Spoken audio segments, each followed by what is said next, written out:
Hormuz প্রণালীতে Iran এবং মার্কিন নৌবাহিনীর মধ্যে আবারও নতুন করে সংঘর্ষের ঘটনা ঘটেছে।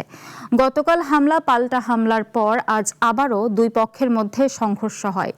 মার্কিন বাহিনীর হামলায় দুই জাহাজ বিকলের দাবি করা হয়েছে। ওমান উপসাগরে বিশেষ অভিযানে তেলের ট্যাংকার আটক করেছে IRGC। ইরানি বার্তা সংস্থা ফার্সের প্রতিবেদনে বলা হয়, হরমুজ প্রণালীতে ইরানের সশস্ত্র বাহিনী এবং মার্কিন যুদ্ধজাহাজগুলোর মধ্যে বিচ্ছিন্নভাবে সংঘর্ষ হয়েছে।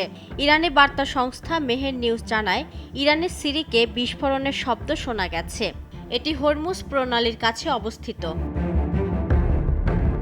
পরবর্তীতে জানা যায়, নৌ অবরোধ ভাঙার চেষ্টা করা ইরানের কয়েকটি খালি ট্যাংকারে স্থানীয় সময় শুক্রবার রাতে হামলা চালিয়েছে যুক্তরাষ্ট্র।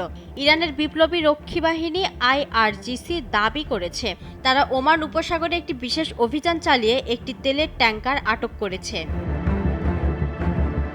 অন্যদিকে মার্কিন সেন্ট্রাল কমান্ড সেন্টকম আলাদাভাবে জানিয়েছে যে, ওমান উপসাগরে ইরানের বন্দরে প্রবেশের চেষ্টাকালে মার্কিন সামরিক বাহিনী ইরানের পতাকাবাহী দুটি ট্যাংকার বিকল করে দিয়েছে।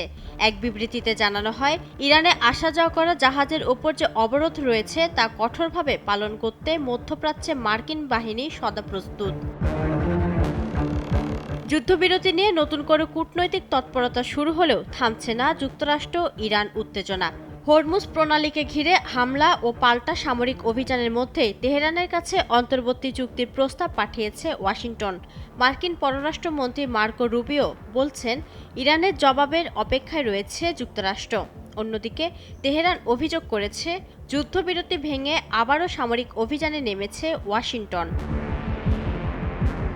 যুদ্ধবিরতি লঙ্ঘনের জন্য যুক্তরাষ্ট্রকে দায়ী করেছেন ইরানের পররাষ্ট্রমন্ত্রী আব্বাস আরাগচি। সামাজিক যোগাযোগ মাধ্যম এক্সে তিনি লেখেন, যখনই কূটনৈতিক সমাধানের সম্ভাবনা তৈরি হয় তখনই যুক্তরাষ্ট্র বেপরোয়া সামরিক অভিযানে যায়। ইফাত আরা মিথিলা, নাগরিক।